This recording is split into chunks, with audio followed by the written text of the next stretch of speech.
It's Friday, October 11th. Let's talk PlayStation. As always on the show, let's cover up some smaller news stories that happened this week before we get into our cover story and our thumbnail and our title of the video.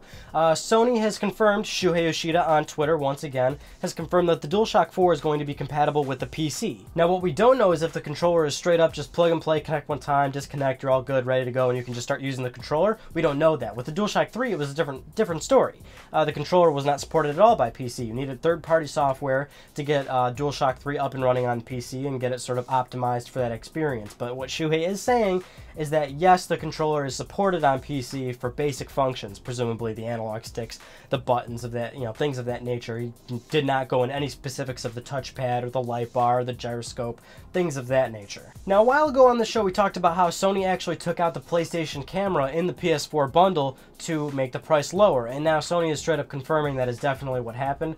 The camera was originally supposed to be in the PlayStation 4 bundle, but was instead taken out. Apparently they wanted to still shoot for $400 with the camera in the bundle, so not necessarily making the system priced higher, but that they couldn't accept the loss of money if they had the camera in every system, so it was ultimately taken out. CEO of Sony Computer Entertainment, Andrew House, basically also said that, gamers aren't really that interested in the camera, we're not going to force it on them, blah, blah, blah, all that stuff, Obviously, they're going to try to cover their asses on this situation, but the company did also reveal that they did want this camera in every box. And obviously, I think the reason why they wanted it in every box is to not fragment support for the PlayStation camera. iToy didn't have a whole lot of support in the PS2 age. The PlayStation Eye didn't have a whole lot of support in the PS3 age, and it's just probably going to be the same thing with PS4.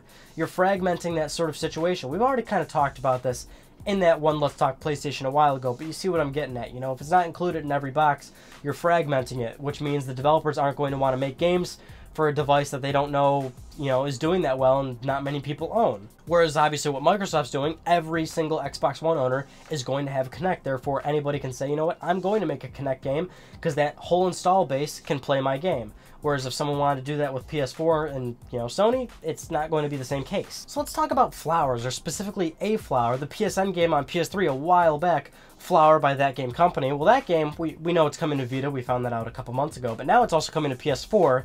I believe this is new news. I kind of remember seeing this a while ago, maybe a couple weeks back, but the game is coming to PS4. It's coming in 1080p high definition, 60 frames per second. That's obviously something new, sort of updated, performance of the game. Game looks beautiful, so I obviously can't wait to try out the PS4 version. And the Vita version, I was like, I played it on PS3. I wasn't so sure I needed to play the Vita version, but the PS4 version sounds awesome now, so I totally got to check that out. And obviously, if you haven't tried Flower, give it a go. You got to try some games like that every once in a while. Now let's talk about the PlayStation Vita. Shuhei Yoshida also has confirmed on Twitter that the next firmware update for the PS Vita is going to include the PS4 Link app. Now, obviously, PS4's pretty much a month away at this point. It's coming up soon, so the PS Vita needs to be prepped for that PS4 functionality. So the next firmware update that's coming, hopefully within the next month, I would assume, because it's right around the corner, the next update will, in fact, have that PS4 functionality in the PS4 app. I'm obviously going to assume this PS4 Link app is what you're going to actually use to connect to the PlayStation 4.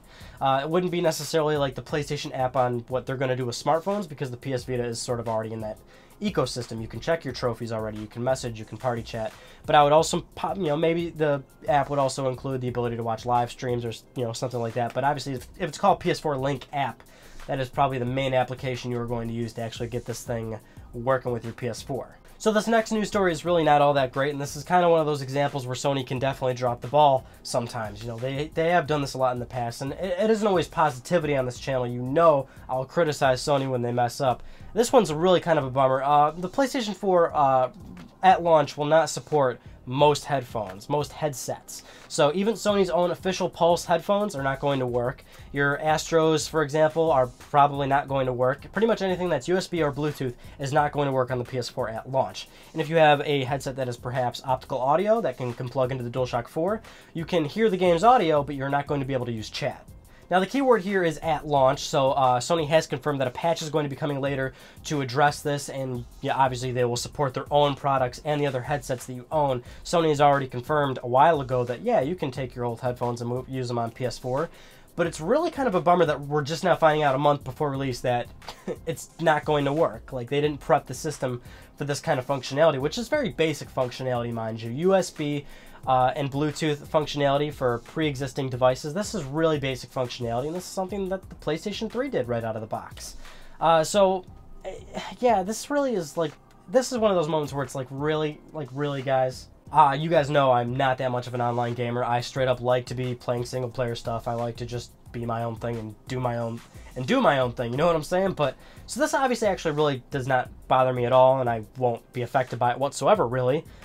But I know this is something that is going to affect thousands and thousands and possibly millions of people. You know, everyone loves to game online. Everyone loves to use their expensive headphones that they bought, and even Sony's own products. You know, I have the Pulse headphones, so it's kind of like really dumb that it's just not going to work right off the bat.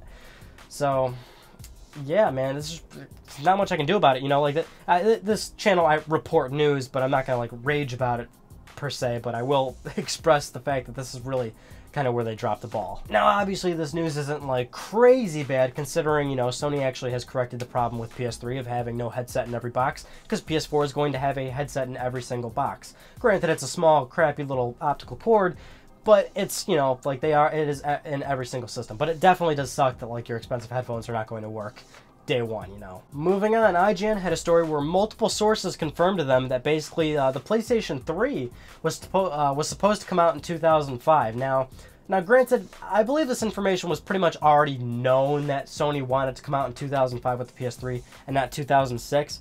But it's sort of interesting to sort of delve deeper into sort of how the PS3 was built. What IGN sources are saying is that the PS3 originally had no GPU, which is a very important part of the system architecture to not have one. This goes into a lot of hardware stuff, sort of the technical stuff, but you know, the no GPU in the system is kind of like what? They were going to work with just SPUs in the system, and it got to a point where Naughty Dog's ICE team, which is a team of developers that do development stuff, like it's a whole thing you gotta get into, but Naughty Dog's ICE team basically said, you know, this is too difficult, this is like impossible, we're not going to be able to get this to work. And then Sony basically spent you know, the next couple of months and that delay of the delay of the year to put a GPU into the PlayStation 3. One source confirmed to IGN that Sony was still trying to figure out what they were even creating with the PlayStation 3, which I think kind of shows like the kind of people that worked there at the time, and you know, the kind of the vision they wanted for PlayStation 3. If you don't know, Ken Kutaragi is basically the father of PlayStation. He's the guy that, you know, kind of engineered 1, 2, and PlayStation 3, and that's obviously where he finally started to taper off a little bit after the PS3's launch, and he went on Sony's board of chairman directors, blah blah blah, all that good stuff. But he was stepped down, and he wasn't as involved in the company anymore. So Ken was the kind of person that always aimed at power and visuals. He wanted to make something that was extremely powerful and something that went for photorealistic visuals. His number one goal throughout making the PlayStation 3 was, you know, we have to get closer to movies, we have to get closer to CGI, we have to make something that bridges the gap from reality to video games, you know, something that's kind of what he went for. But at the same time, going for that, he was sort of misguided in, you know, the whole development cycle of games, and you know, the hardware itself making it extremely difficult to develop for him, which is why he sort of had different ideologies going into this of making, you know, a system that possibly didn't even have a GPU. But there was also a whole engineering team making the PlayStation 3, you know, it wasn't just Ken Kutaragi. But it kind of shows you like the kind of people that were involved making PlayStation 3 at that time and kind of the focus that they went for, which ultimately led to a lot of the PS3's problems. Those problems, of course, not only delaying the system a year, but also having it have a bad launch, being difficult to develop for, you know, not having many good launch games in the first couple of years, things like that. So it's just kind of interesting to sort of learn more of that aspect of why the PS3 was actually delayed up until 2006. And finally releasing in that year. It was also interesting to note that, you know, IGN also had a couple of sources confirm what Naughty Dog was kind of doing at the time. Naughty Dog had a project called Project Big, which was actually Uncharted Drake's Fortune, and they kind of had to delay that project and work on a filler title until the PlayStation 3 was finally ready. And that filler title was Jack X Combat Racing. So that's kind of like why kind of possibly Jack X is actually in existence, why it was there and why it was created. And it was also, they actually started working on Uncharted concurrently with Jak 3. So it kind of gives you a nice time frame of, you know, when these things kind of start getting developed, right? You know, next generation titles, and it just kind of shows that a lot of these things are thought, you know, years in advance, and you got to, you know, put projects on hold and keep one moving, or possibly do something to fill your time until hardware is ready, and missteps in hardware that, you know, leads to a bad console launch. Very interesting stuff. And obviously everything I just said kind of puts Mark Cerny, the current architect of the PS4, into better context of why he wanted to make the PS4 obviously more powerful, but easy to develop for, you know, because these are the kind of problems that Sony faced with the PS3. So the PlayStation 4, more specifically the actual system, you know, what that bad boy looks like, which is kind of, you know, a slanted box, an angled box. It's very angular. It's got edges and shapes in it, you know, things like that. Things that we see in common life. But basically Sony's saying that the original design for the PS4 was completely different. Obviously one of the biggest challenges of doing YouTube videos is pronouncing names, so I'm sure someone can correct me on this, but Tetsu Sumi is the lead designer of the PlayStation 4, the actual product design, and he said basically what they started off with was completely different, and when they started actually designing the PlayStation 4, the first thing they didn't think of was the shape of the system, but more so redefining itself, you know, making a new brand, something that separates it from the past PlayStations and obviously PlayStation 3. Creating a new brand identity, you know, something that you can look at and go, yes, that is the PlayStation 4. And I obviously really get what he's saying, and even you guys can clearly get what he is saying. Look at the PlayStation 2. The clear design of that hardware was ridged. It was a very ridged design that obviously went onto the PS2 Slim, but not even just the PS2 Slim. Its accessories, you know, the multi-tap had a ridged design, the iToy had a ridged design. You move on to the PS3, over 3 hardware configurations of the PlayStation 3, it had sort of this oval design, you know, it had sort of this bent hood to it, and it had, you know, like it was a flattened oval. That was like throughout the whole thing, and then even some of its accessories also looked like that as well, like the torn thing, which is that sort of cable box attachment that was for Japan. But, you know, you see what I'm saying, right? These consoles kind of go through these, you know, they build identities by sort of looking a certain way. And basically what Sony is going to do with PlayStation 4 and how this designer said he wanted a new brand identity, you know, you can even look from the PlayStation 4. Its identity is it's kind of slanted. It's got a slanted, tapered edge to it. And not even just the tapered edge. Obviously, one big thing with the PS4 is that sort of blue light in the middle that kind of illuminates the system, kind of gives it sort of a, I don't know, it's so corny to say this, but like life when you turn it on, you know, like it turns on and it's just got that blue line signaling down the, not middle of the system because it's not in the middle of the system, but you get what I'm saying, right? And of course this is going to go on. Sony obviously redesigns every one of the PlayStation systems, so the PS4 Slim's going to have this. Possibly the third generation of the PS4 if they decide to redesign it a third time, which is something they just started with the PS3, which is interesting, but you know, kind of sort of an insight into how these hardware makers and, you know, hardware designers sort of look at these aspects. He also talked about how when you're designing a product, you don't just look at it from one angle, you look at it from every angle to kind of see just how good it looks from every which way you're looking at it. And he basically, the guy said, you know, he just wants to make something that's good for the home, that's something that just looks good and, you know, futuristic too, obviously. Interesting stuff there. And obviously, he actually didn't disclose what the original designs looked like, which would have been the most, you know, interesting aspect of this sort of news story. But, you know, we can talk about whatever little small piece of information we get. So, everyone, I just want to give you a little update on what's going on this specific YouTube channel. Obviously, if you haven't noticed, I'm uploading my blind playthrough of Beyond Two Souls. If you don't want to watch it, completely fine, don't watch it, but I'm uploading a lot of them fairly quickly, so just know that that's what I'm updating your feed on. So if you don't want to watch that, that's fine.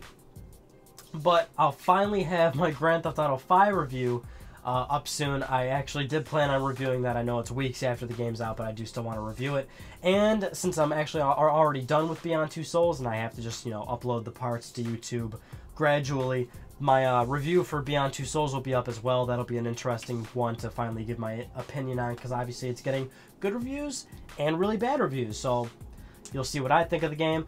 And some GTA 5 Let's Plays are going up too, because I know people actually like the first one I did, so fine, I'll give you more of that. But I think probably the biggest one is, as of recording this, in a few hours, my PS Vita 2000 should be here from Japan. It's being imported, so I'll have some PS Vita 2000 videos going up. So unboxing, a straight-up comparison of that LCD to OLED screen, you know, thorough look at the system, obviously, and then at some point an actual review of the system.